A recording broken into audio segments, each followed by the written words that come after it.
नमस्कार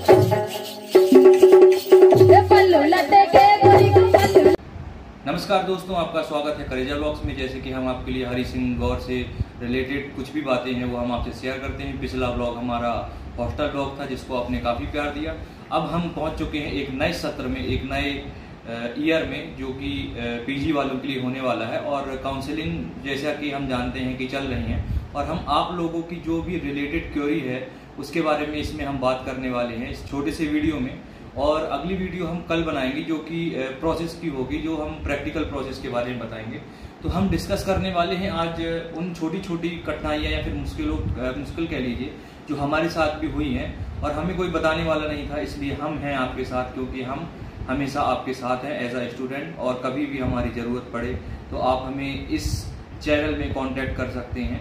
तो रही बात इसकी कि पीजी में क्या क्या डॉक्यूमेंट्स हैं वो आपको सबको पता है, जो कि नोटिस में आ चुका है। लेकिन कुछ जो छोटी छोटी बातें हैं वो आपको पता नहीं होती हैं, आपकी क्वेरी होती है उस बारे में। तो वो हम हरि सिंह गौर के एक स्टूडेंट से ही बात करेंगे जो कि इस वक्त फाइनल ईयर में है, और वो हमें बताएंगे कि कैसे हम उन मुश्किलों का सामना करें, या फिर कह लीजिए कि कैसे हम अपने काउंसलिंग प्रोसेस को और आसान बनाएं। छोटी छोटी बातें के बारे में हम जानेंगे। और विजय, जैसे आप जानते हैं पिछले ब्लॉग से उसको, कि वो कितना जानकार है इस सब के बारे में, कॉलेज के बारे में, जो कि अभी मेरा कैमरामैन है इस वक्त। तो हम डायरेक्ट उसके पास चलते हैं और उससे पूछते हैं कि काउंसलिंग प्रोसेस कैसे होती है। तो ये रहे विजय जी, अब हम सवाल पूछेंगे उनसे। और पहले तो विजय जी आप हमसे ये बताइए कि जैसा कि पीजी काउंसलिंग स्टार्ट हो चुकी है, तो उसकी प्रोसेस के बारे में हम क्या क्या मतलब स्टूडेंट्स को बता सकते हैं। स्टूडेंट्स को हम रिपोर्टिंग टाइम और डॉक्यूमेंट्स क्या क्या लगना है जी, और उसका प्रोसेस की कैसी क्या काउंसलिंग होती है। अच्छा। और जैसे कि कुछ बच्चों को बहुत कठिनाइयाँ होती है। अच्छा, जैसे आपने बोला कि कुछ बच्चों को कठिनाइयाँ होती हैं, कुछ बच्चे हमारे काफ़ी दूर से आते हैं।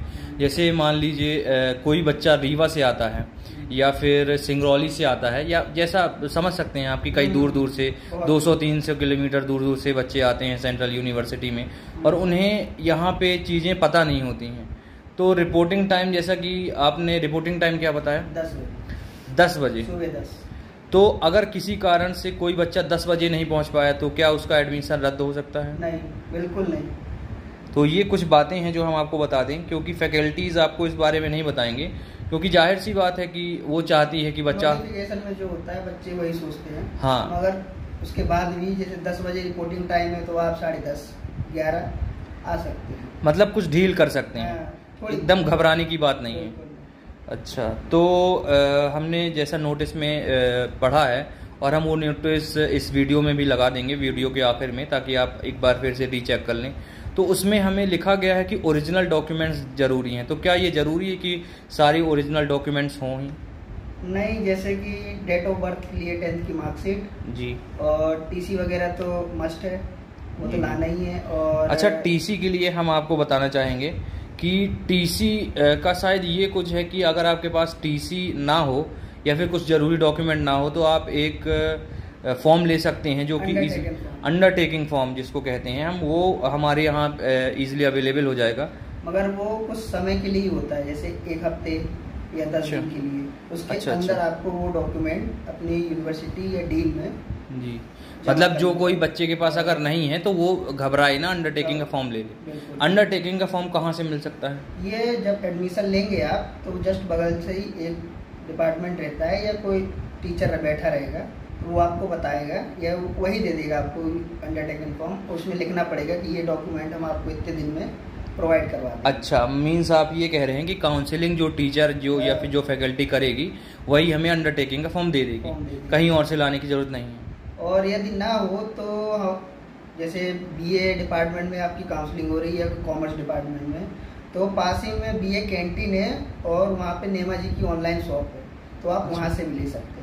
अच्छा। और आप अपने डॉक्यूमेंट अगर मार्कशीट वगैरह की फ़ोटोकॉपी ना हो तो आप वहाँ पे जाके मार्कशीट की फ़ोटोकॉपी करवा सकते हैं। जी जी, मतलब आपको अगर जैसे फ़ोटोकॉपी वीडियो उसमें बताया गया है डॉक्यूमेंट्स में कि 2-2 लाना मस्ट है, तो आप घबराएं नहीं अगर आप फ़ोटोकॉपी नहीं करवा पाए हैं किसी कारण से, या फिर भूल गए हैं, जल्दबाजी में घर से निकले हैं, तो फ़ोटो कॉपी की दुकान ईजिली अवेलेबल हो जाती है, जो कि 10 बजे आपको बहुत आराम से मिल जाएंगी खुली हुई। अच्छा, और जो भी डॉक्यूमेंट आप ला रहे हैं उसकी दो फोटो कॉपी करवाएं, मतलब एक अलग बना ले सेट और एक दूसरा अलग। एक में अपने खुद साइन करें सेल्फ अटैच्ड, और दूसरा वो जमा हो जाता है। अच्छा ठीक है।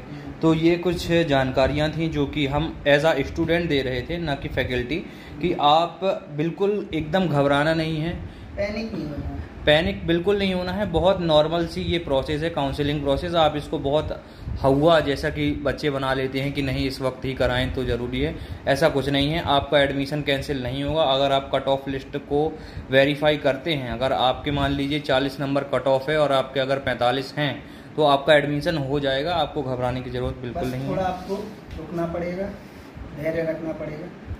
तो और एक बात, हाँ, यदि जैसे आपकी अंडर ग्रेजुएशन में किसी भी सेमेस्टर में बैक आई हो, अच्छा, तो बैक वाली भी मार्कशीट लानी है, और जो आपकी बैक क्लियर करने के बाद आई है उसको भी लानी है। चलिए ठीक है। तो ये कुछ जानकारी थी, और इसके बाद हमारी अगली वीडियो होगी कि प्रैक्टिकल हम बताएंगे कि आपको कि काउंसलिंग कैसे होती है। हम एक डिपार्टमेंट में जाएंगे और वहाँ पे बताएंगे कि काउंसलिंग कैसी होती है। हर डिपार्टमेंट का अलग अलग। चलिए तो ठीक है, तब तक के लिए धन्यवाद। आपका आप वीडियो हमारा देखते रहिए, चैनल को लाइक करिए, शेयर करिए, सब्सक्राइब करिए और हमारे चैनल से जुड़े रहिए।